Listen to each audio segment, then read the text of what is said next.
Question number 68 in the name of Deputy Sean Coyne. I call on the Minister and Tara. 68. Thank you.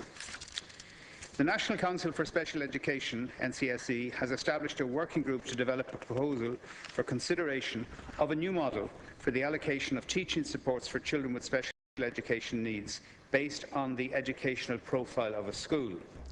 Mr Eamon Stack, the chairperson of the NCSE and indeed a former Chief Inspector in the Department of Education and Skills, has been appointed to chair this working group. I received an oral briefing from the chairperson and the Chief Executive of the NCSE on progress of the work of this group to date last week, the 2nd of October. The group expects to complete its work by the end of spring next year. The NCSE consulted widely with interested parties in developing its policy advice, and I understand that the working group has also consulted a range of interested parties as its work has progressed.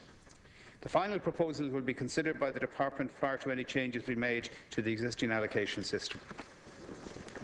Dr. Sean Coyne. Thank you, Minister.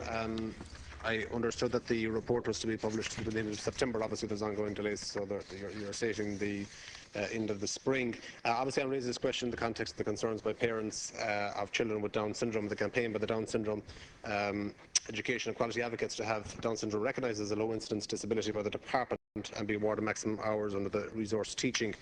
And, you know, obviously, parents feel that children with Down syndrome may also have hearing and visual impairments, as well as gross and fine motor delays, which causes difficulty with writing and drawing, and poor auditory memory, which also causes difficulties with processing, storing and retaining verbal information.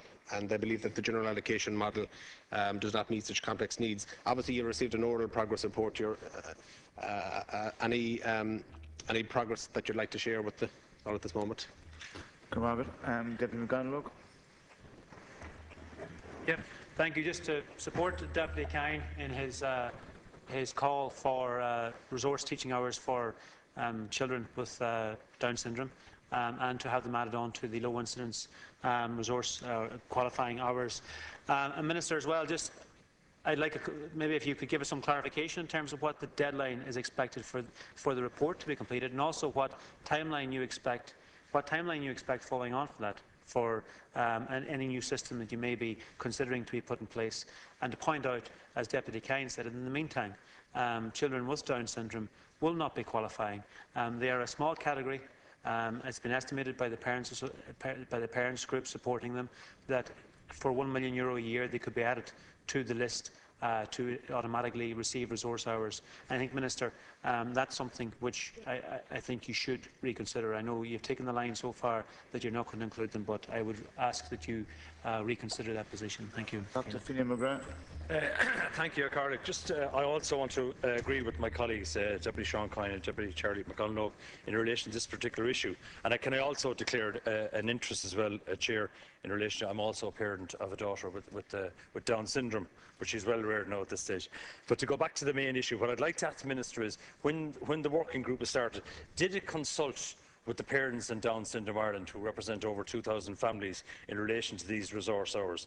And I'd also like to point out that many parents feel that with a little bit of discretion, a little bit of development, a little bit of more support, we could do amazing things for young children with Down syndrome, because it has been proved in the past that if you put the money into earlier education, that will cost the state less at the end of the spectrum when they grow up to be adults, because they will be more independent, more assertive, and cost less to the state as well. So there's an economic argument as well as the education argument and the human rights argument. So I'd like to ask the Minister, did the working group consult with Down Syndrome Ireland and the parents directly involved in this issue?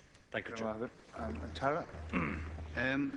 In response to the three deputies, first of all to Deputy Coyne, an impression might have been given that a report was due in September. That was not the intention. A report back to me and a progress report, but not a report. It was always understood that it would be at the earliest next spring. And to go and complete that response to Deputy McConaughey, it would probably take another full year to actually implement that, to change the existing allocation model. So we're at least 2.5 years away from a different model of allocation to the one that we've been discussing earlier on. I'm not sure if they had a specific meeting with Down Syndrome Ireland. I can find out for the House. I can read out the names of the members of the working group. There's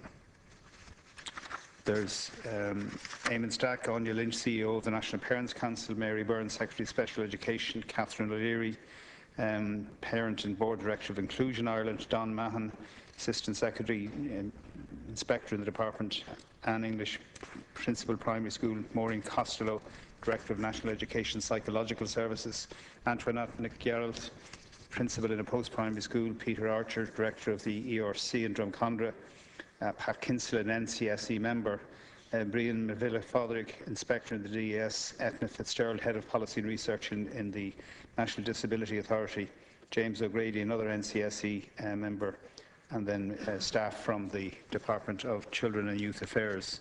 I'll find out if Down syndrome, in fact, were consulted. But if they haven't, there's no reason why they can't be met.